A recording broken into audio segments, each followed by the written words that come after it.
This is a team that is going home. I've been saying it all year. I know I didn't make a lot of videos in the Cavs. I made a few.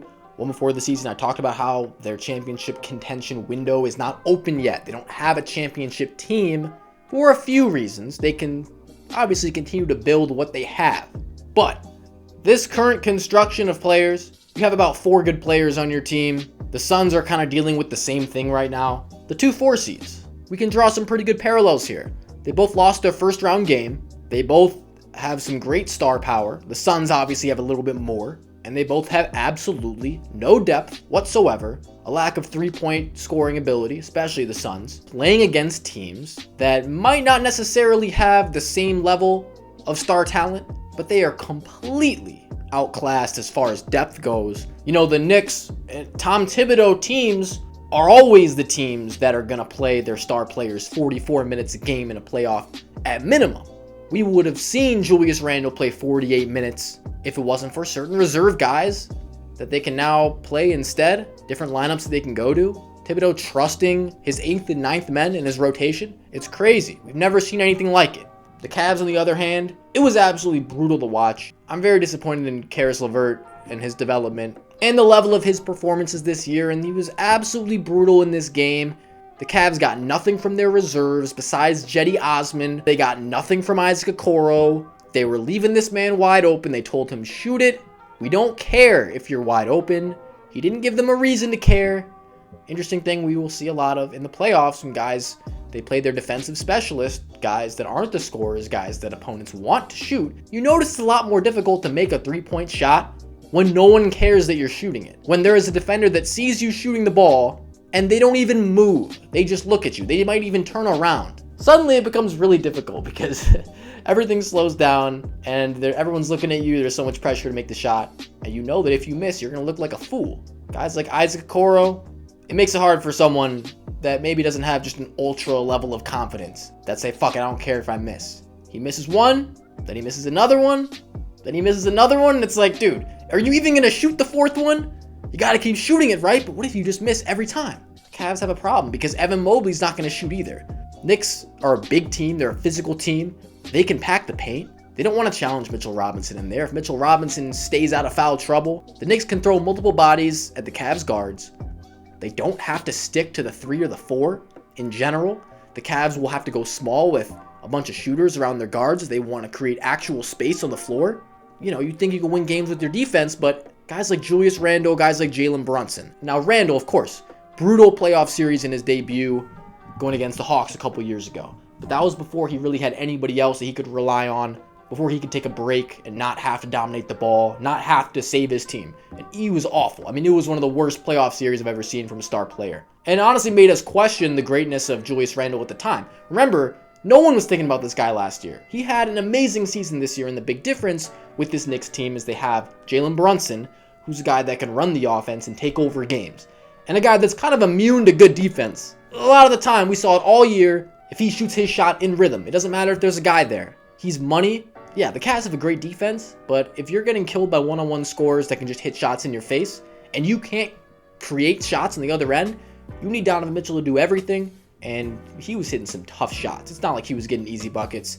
He is an amazing player. He is capable of just getting where he wants to on the floor, but it's so much more difficult when you get past your first guy. You see a guy on the elbow, you see another guy on this side, and they're making you pass the ball. And your role players are not going to save you. So the Cavs, it's not going to work. As far as the Suns comparison, look, they have a lot more star talent. They have KD and Devin Booker.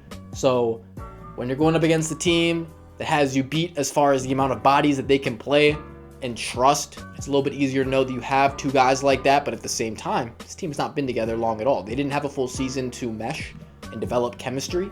They're going sheerly off of, we have 2 of the best scorers in the league, and these guys can score on anybody, and we're going to win just because we can give them the ball. Basketball doesn't work quite just like that at a playoff level. You need second options, third options. You need counters for other teams' counters because it's a series of adjustments. If you don't have a lot of different ways you can run your offense, you're not going to have a good offense. You need versatility. You can't have something that's easily game planable. How creative the Suns get, it's up to what we see from Monty Williams and just the sheer greatness of their 2 best players. So I don't know who's going to win that series. I think the Clippers are being totally undervalued going in.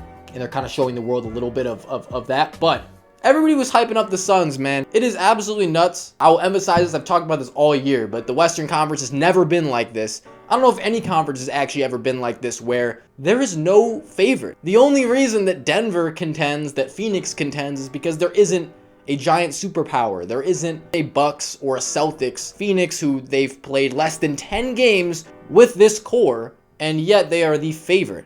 I don't know if they're still the favorite, but before game one, they were the betting favorite. They were the betting favorite leading into the playoffs to win the West. And look, I'm not going to say that they can't win the West at this point, but every team this team is going to run into, wherever they end up, they will be disadvantaged as far as team chemistry, as far as continuity, establishing an identity in their team. They are relying on the idea that they can trot out two guys that can get a bucket on anybody. How are you going to stop that? We don't care if we haven't played together. It's just basketball. It's just open gym. The truth is that basketball is a lot more of a team game than just two guys taking all the shots. And they weren't even taking all the shots in this game, especially Kevin Durant, who was notably passive. Not necessarily his fault. He's trying to play a team game.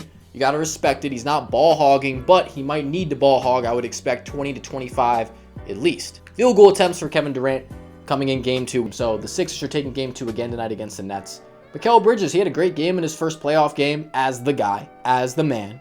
He looked awesome, but just for a full game, it's hard to sustain that, especially when you're going up against the MVP and double teaming him every time he touches the ball, making shots so easy for the other Philly guys. So not a lot of hope for the Nets. This is like the scenario where they could take one at home. Maybe it's the 4th game or the 3rd game, and then they won't win another one after that. Kings Warriors is also tonight.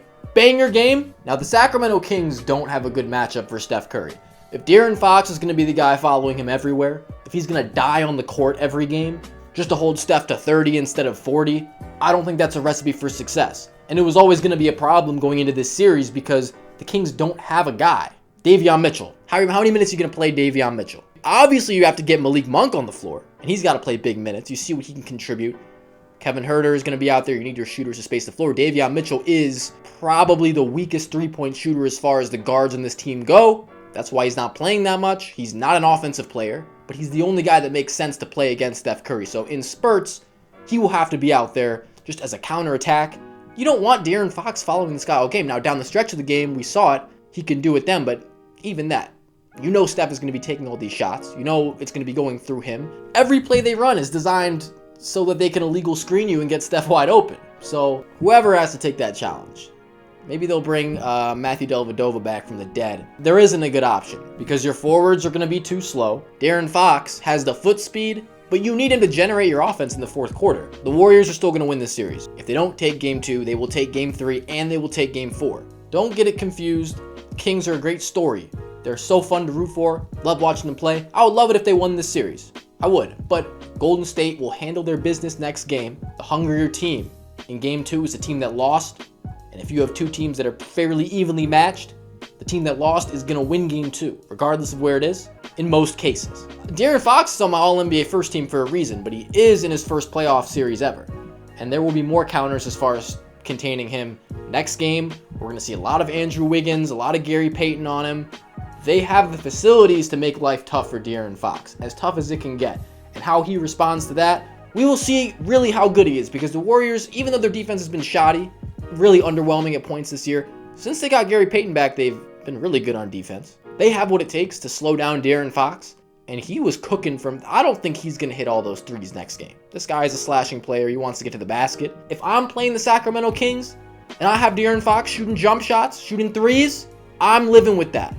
I would rather him shoot them than anybody else shoot them on a wide open kick out from him. I don't want him touching the paint. I got the Warriors. And yeah, let me know what you guys think. Bucketology. I'm out. Peace.